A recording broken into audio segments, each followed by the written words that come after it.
Guys, tuturuan ko po kayo kung paano gumamit ng improvised phone holder gamit po ang ating handkerchief. Ganito po gawin natin.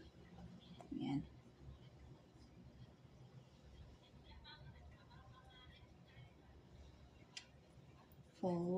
Fold, at kunin natin yung casing.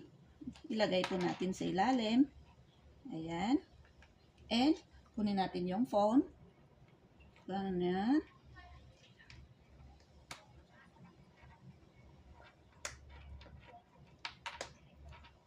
Ayan. Tapos, ganyan na siya. Kuha tayo ng isang object na matigas.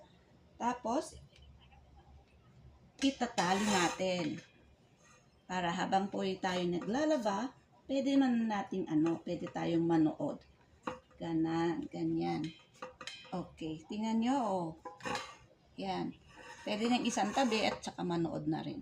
Okay. Salamat po.